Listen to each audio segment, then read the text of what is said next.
Ma'am आजकल के दौर में जैसे हस्बैंड वाइफ है और वो दोनों ही वर्किंग है, दोनों वर्किंग प्रोफेशनल्स हैं, दोनों शाम को घर लौट रहे हैं। उसके बाद जो हस्बैंड्स होते हैं वो जनरली टीवी देखेंगे या फोन देख के अपना टाइम पास कर लेंगे, पर जो वाइफ्स होती हैं वो घर का सारा काम करेंगी, खाना बनाएंगी, बच्चों को देखेंगी। तो मैम एज अ साइकोलॉजिस्ट आप इस बारे में क्या कहना चाहती हैं?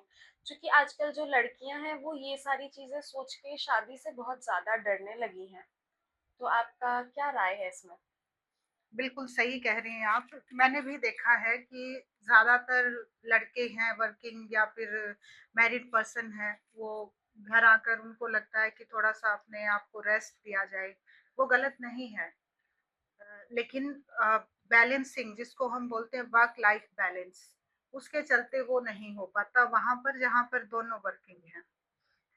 क्योंकि दोनों के ही टाइमिंग 9 टू 5 या 9 टू 6 एक कॉमन टाइमिंग जो सबकी होती है, एक स्टैंडर्ड टाइम होता है ऑफिस का, वो सेम रहता है। और औरतें जो है वो घर का काम खत्म करके किचन है या बच्चे संभालना है ऑफिस जाती हैं। फिर ऑफिस में सबको पता है कि एक ऑफिस प्रोफाइल होता है, उस पे काम करती हैं। घर आती हैं शाम को, उससे पहले ही उनके दिमाग में चलने लग जाता है कि आज घर जाके क्या सब्जी बनेगी या घर जाके क्या-क्या ऐसे काम करने होंगे, कपड़े धोने हैं, बहुत कुछ। वहीं से उनकी प्लानिंग शुरू हो जाती है। इसीलिए आपने देखा होगा कि औरतें जो हैं वो समव्हेयर थोड़ी-थोड़ी डिस्ट्रैक्टेड, कन्फ्यूज़्ड रहती हैं और जब ऐसा लंबे टाइम तक चलता है, तो एंगर, इरिटेशन आनी शुरू हो जाती है। फिर वो बच्चों पर चिल्लाना शुरू करती हैं और हस्बैंड पर भी चिल्लाती हैं जब वो देखती हैं कि हमें ऑफिस के बाद एक और ऑफिस सँभालना है। मतलब यहाँ आकर हमें फिर से ड्यूटी करनी है। तो उनके लिए वो बर्दाश्त करना ही मुश्किल हो जाता है कि हस्बैंड बेड पे या सोफे पर लेट के रिमोट हाथ में लेके टीवी देख रहे हैं। और ये एक ऐसा मुद्दा है जो बड़ा कॉमन है, बहुत कॉम्प्लिकेटेड है और क्रूड ट्रुथ भी है। इस मेंटालिटी पे काम ज़रूर होना चाहिए क्योंकि ये वास्तव में एक सीरियस मुद्दा है। किसी ज़माने में ऐसा होता था जब औरतें घर सँभालती थी और पुरुष बाहर के काम सँभालते थे, फाइनेंस सँभालते थे। अब जब से एजुकेशन ज़्यादा बढ़ी है, लड़कियों से या औरतों से उम्मीद की जाती है कि वो हर चीज़ में पार्टिसिपेट करें, फाइनेंशियली लोड शेयर करें, साथ ही साथ जो उनकी ज़िम्मेदारी पुरुषों की होती थी, उसमें भी कंधे से कंधा मिलाकर चलें। तो ऐसे में क्या उनके लिए ये सपोर्ट सिस्टम ज़रूरी नहीं हो जाता कि जहाँ पर उनकी एक रिस्पॉन्सिबिलिटी थी, होम मैनेजमेंट, पर यहाँ तो उनकी रिस्पॉन्सिबिलिटीज़ की कोई गिनती ही नहीं है। तो फिर उसका भी एक अच्छा डिस्ट्रीब्यूशन, एक मैनेजमेंट होना चाहिए कि अगर उनसे उम्मीदें इतनी की जाती हैं, तो वहाँ पर एक तालमेल बिठाना चाहिए। कौन-सा काम फैमिली में कौन-कौन कर सकते हैं। कई फैमिली मैंने ऐसी देखी हैं, जॉइंट फैमिली भी देखी हैं और न्यूक्लियर भी जिसमें सिर्फ़ 2 माता-पिता हैं और 2 बच्चे हैं, 4 लोग और वो काम को बाँट कर बड़े अच्छे तरीके से करते हैं। किसी ने खाना बना लिया, मदर ने, बच्चे ने हेल्प कर दी। फादर जो है वो और छोटे-मोटे काम मशीन में कपड़े डाल दिए, सुखा लिए, ये सब कर लिया। तो ये सब मैनेज हो जाता है। इसी तरह से जॉइंट फैमिली में देखा है, कोई फाइनेंस सँभाल लेता है, कोई बाहर के और काम सँभाल लेता है, कोई सोशल रिलेशन सँभाल लेता है। जैसे हमारे उसमें आता है कि कभी किसी के पार्टी फंक्शन में जाना है, कहीं से कोई इन्विटेशन आया है, वहाँ जाना पड़ रहा है, तो एक आदमी की सिर्फ़ यही ड्यूटी कि बाहर के सारे काम ये देख लेंगे। घर के जो मुखिया हैं, उनका एक अलग वर्क प्रोफाइल है, महिलाओं का अलग है, तो वो काफ़ी हद तक क्लियर है। पर शहरों में ये कन्फ्यूज़न बहुत ज़्यादा है। वो नहीं समझ पाते कि बराबरी अगर है तो किन चीज़ों में है, अगर वो बराबरी ज़िम्मेदारी निभाने में है, तो वो बराबरी अधिकारों में भी है। इसीलिए ये कन्फ्यूज़न इतना ज़्यादा बढ़ रहा है कि आजकल मैरिज काउंसलिंग की हर कपल को ज़रूरत पड़ने लग गई। मैम अभी जैसे आपने अभी तुरंत बोला है कि जो ये वर्क प्रोफाइल मैनेज करना होता है लेडीज को ऑफिस में भी, फिर आके घर पे भी एक ऑफिस ही चलाना होता है एक तरह से। तो और आपने ये भी बोला है अभी कि जो लॉन्ग टर्म अगर ये चल रहा है तो उसके बाद जो फीमेल्स होती हैं या जो घर की औरतें होती हैं, महिलाएं होती हैं, उन पे क्या असर पड़ेगा, वो एस्पेक्ट्स क्या रहेंगे साइकोलॉजिकली, कि लॉन्ग टाइम अगर ये चीजें हो रही हैं, एंगर मैनेज कैसे करना है, या अगर इसकी वजह से कोई परेशानी होती है तो उसे कैसे मैनेज करना है। ये आपने बहुत इम्पोर्टेंट सवाल पूछा, और इसमें एक चीज बहुत मायने रखेगी, जनरेशन। अब जैसे हमारे घर में सपोज एक दादी है, एक माँ है, और एक हमारी जो बेटी है, तो वो जो 3 जनरेशन है, उन तीनों में आप एक गैप देखेंगे। दादी की मेंटालिटी इसमें होगी एडजस्टमेंट, उस हद तक की एडजस्टमेंट जहां तक दादी अंदर से टूट ना जाए, लेकिन फिर भी टूटने के बाद भी एडजस्टमेंट करेगी, क्योंकि उन्हें लगता है कि ये उनका वो कर्तव्य या ड्यूटी है जो उन्हें अपने मैरिड लाइफ के साथ साथ मिली है, और उन्हें जीवन भर निभानी है, और ये सिर्फ और सिर्फ उन्हीं का काम है, ये किसी और का नहीं है। तो वो अपनी इस ड्यूटी, इस रिस्पॉन्सिबिलिटी से पीछे नहीं हटती। और एक बहुत ही कमाल की बात ये है कि आमतौर पर वो शिकायतें भी नहीं करती। दादी की जनरेशन काम को लेके या रिस्पॉन्सिबिलिटीज को लेके शिकायतें नहीं करती।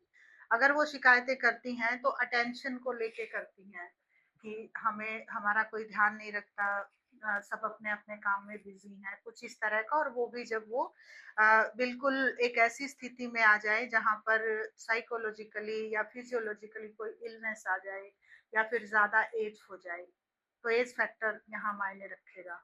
दूसरी जनरेशन मदर की है, जो सेम आइडियोलॉजी रखती है, कहीं ना कहीं सेम सोच रखती है, एडजस्ट करती रहती है, बट एक सर्टेन टाइम पर जहाँ डी जनरेशन शुरू हो जाता है, जहाँ मीनोपॉजल ट्रांजिशन का टाइम होता है, 35 से लेके 45 एज के बीच में, उनके मन में ये आने लग जाता है कब तक, क्योंकि हॉर्मोन्स चेंज हो रहे हैं, जनरेशन चेंज की वजह से एजुकेशन ऐड हो गई, तो जहाँ रिस्पॉन्सिबिलिटीज थी, ड्यूटीज थी, वहाँ राइट्स का भी पता चल गया।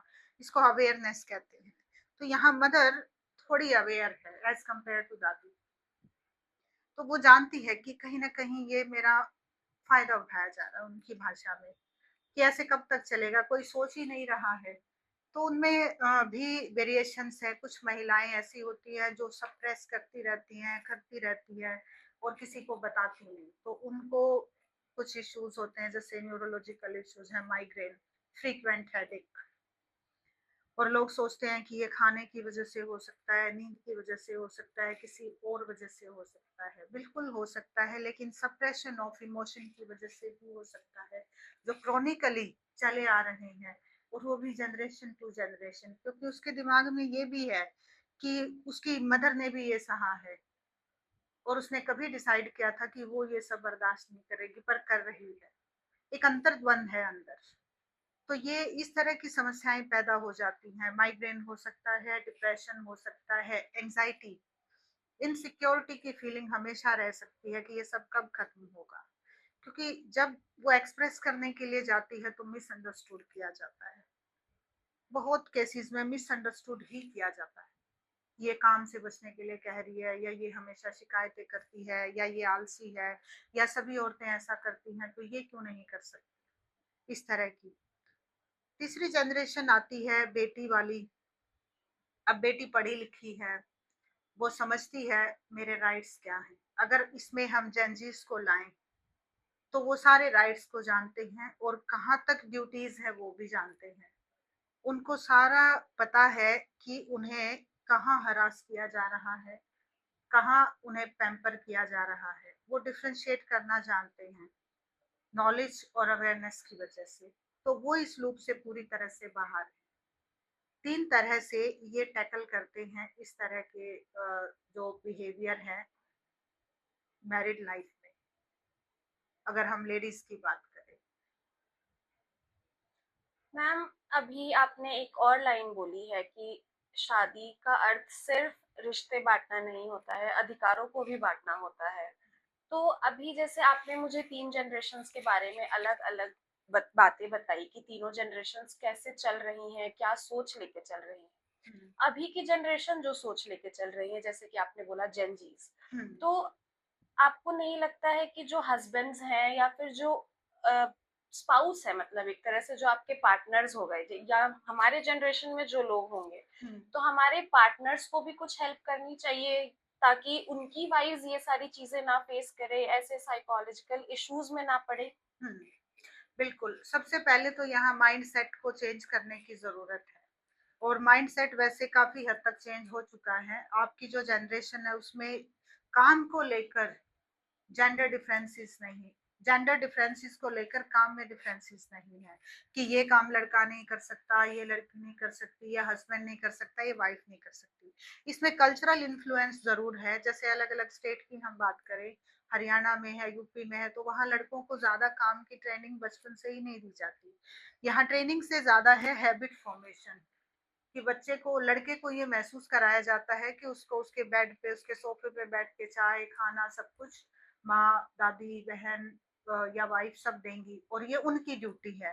तो जो बच्चे हैं घर के छोटे, वो ऑब्जर्वेशन और लर्निंग जो उनकी होती है, लर्निंग बाय इमिटेशन, वो देख देख के ये महसूस करना शुरू कर देते हैं कि लड़कों को ऐसे ही ट्रीट किया जाता है और ये लड़कियों का काम है। जो वो कर रही हैं वो देख के ही एनवायरमेंट से सीख लेते हैं। तो सबसे पहले तो यहाँ पर ही उस चीज को फिक्स किया जा सकता है कि बच्चे के सामने आप इस तरह के स्टैंडर्ड सेट करें जो एक्चुअल हैं, जो परसेप्चुअल नहीं है, जो आपने बनाए अपने परसेप्शन के हिसाब से आपने जेंडर और काम को जेंडर के आधार पर बांट दिया, जो सदियों से होता आ रहा है। सदियों से होता आ रहा है कि खाना लड़का नहीं बनाएगा। एक लड़का जो पायलट है, जो हवाई जहाज चला सकता है, वो चकला बेलन नहीं चला सकता। क्या ये सच है? ये रियलिटी नहीं है। वो चला सकता है, पर वो एक ईगो रखता है उसके लिए कि ये बहुत लो लेवल का काम है, ये मैं नहीं कर सकता।